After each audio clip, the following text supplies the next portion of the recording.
ये बात सच है कि हम लोग एक अच्छे दौर से नहीं गुजर रहे हैं। कोरोना वायरस से हमारा देश ही नहीं पूरी दुनिया प्रभावित है और सबसे ज्यादा प्रभावित है हमारे डेली वेज वर्कर्स, जो देश के अलग अलग कोने से आते हैं रोजगार के लिए, ताकि वो अपना और अपने परिवार का पेट पाल सके। गिव इंडिया, एक्शन एड और हेलो लाया है मैं भी कोविड वॉरियर, एक इनिशिएटिव जिसमें हम सब साथ आए और कोविड-19 से लड़े। So join the cause and support our daily wage workers. जय हिंद।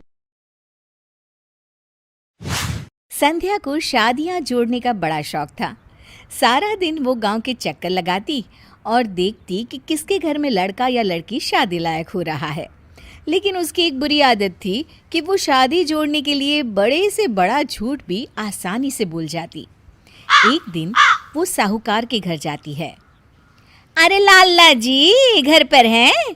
सुना है कि आजकल बड़े परेशान हैं आप। आओ आओ संध्या बहन, परेशान तो हूँ, अब क्या बताऊँ।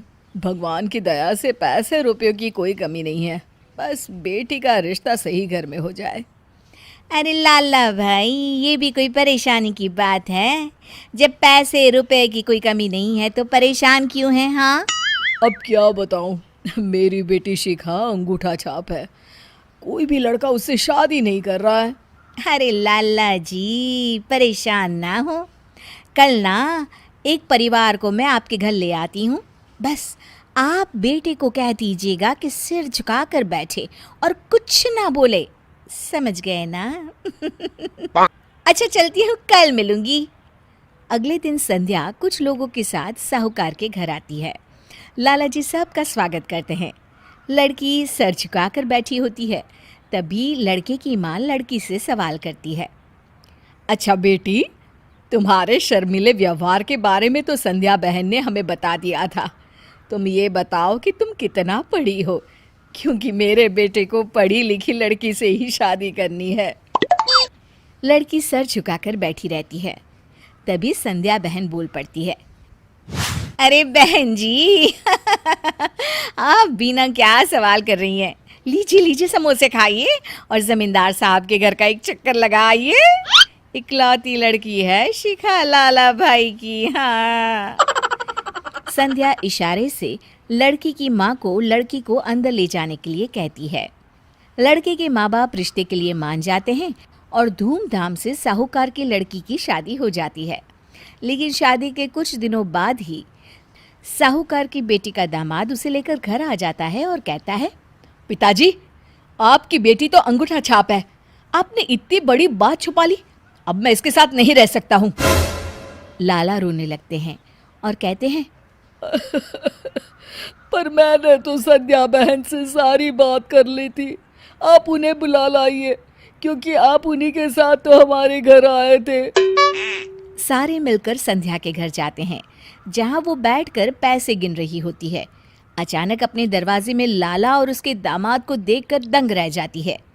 क्यों संध्या बहन, बड़े पैसे गिन रही हो? झूठ की कमाई ज्यादा नहीं टिकती। अरे कैसी बातें कर रहे हैं लाला भाई, और आप दामाद को लेकर मेरे घर कैसे? हाँ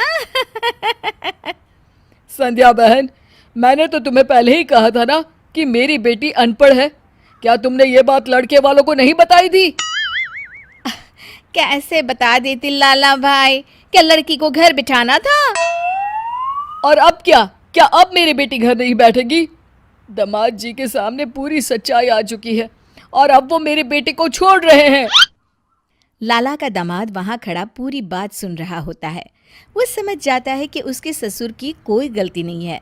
वो सोच लेता है कि वो किसी भी तरह संध्या को सबक सिखा कर रहेगा। और फिर वो कहता है, मैं आप लोगों से माफ़ी मांगता हूँ, मैंने भी आप लोगों से झूठ बोला था। मैं भी कोई बड़े ओहदे पर नहीं काम करता, ना ही कोई बड़ा अफसर हूँ। मैं तो एक चोर हूँ और इसी कारण से मेरी शादी नहीं हो रही थी।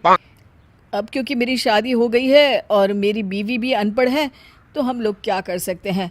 ना ही हमारा घर है और ना ही कमाई। संध्या ये बात सुनकर हैरान सी रह जाती है। तभी लाला संध्या से कहते हैं, संध्या बहन, तुम तो जानती हो ना, झूठ बोलकर शादी करवाना और करना दोनों ही अपराध है। मैं अभी पुलिस को बुलवा कर लाता हूँ और तुम दोनों को पुलिस के हवाले करता हूँ। संध्या ये सुनकर डर जाती है कि तभी लाला का दामाद कहता है, अरे बुला लीजिए ना ससुर जी, वैसे भी मेरे पास ना रहने को है और न खाने को। जेल जाकर दोनों का ही इंतजाम हो जाएगा।